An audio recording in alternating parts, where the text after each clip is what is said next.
शिवसंग्राम पनवेल तालुका द्वारा पनवेलमधील महिलांसाठी आद्य क्रांतीवीर वासुदेव बळवंत फडके नाट्य सभागृहात हळदी कुंकू कार्यक्रमाचं आयोजन गुरुवारी करण्यात आलं होतं।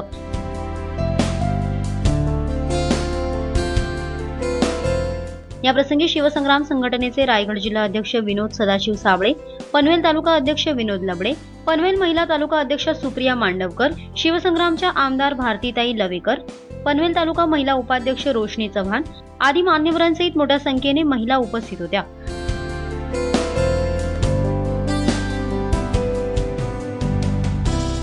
हळदी कुंकू या कार्यक्रमाचं महत्त्व महाराष्ट्रासहित गुजरात, राजस्थान आणि गोव्यामध्ये देखील आहे।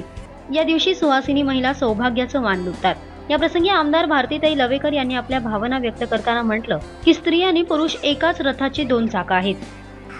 आज महिलांचा कार्यक्रम आहे, आज हळदी कुंकवाचा कार्यक्रम आहे। तुम्हाला काय वाटतं, महिलांचं स्त्री पुरुषाचं नातं हे रथाची दोन चाकं असतात अशा पद्धतीचं असतं का? काय साबळेजी, असतं का? असतं? मला नाही तसं वाटत, मला सायकलची दोन चाकं वाटतात। बघा, तुम्ही विचार करा, सगळं ओझं कुठं असतं? मागच्या सीटवर असतं की नाही?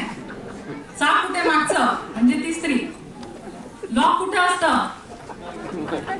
दाबला ब्रेक कुठून दाबतो? समोरून दाबतो। कुठं लागतो? मागे। हा, आणि मग कसं काय सोबत जातो आम्ही? सगळं ओझं तिथे, लॉक तिथे, चाक मागे, तुमच्या मागे आम्ही, बरोबर की नाही?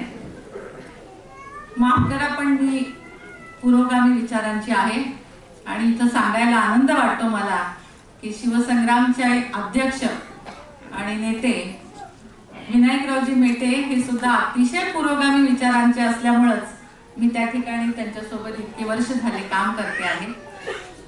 स्त्री पुरुषांनी व्यवस्थित पद्धतीने, सारखेपणाने, एकत्रितपणाने काम केलं पाहिजे यावर माझाही विश्वास आहे। सायकलीची चाकं नको आहेत आम्हाला। तसेच या प्रसंगी उपस्थित मान्यवरांनी देखील आपल्या भावना व्यक्त केल्या।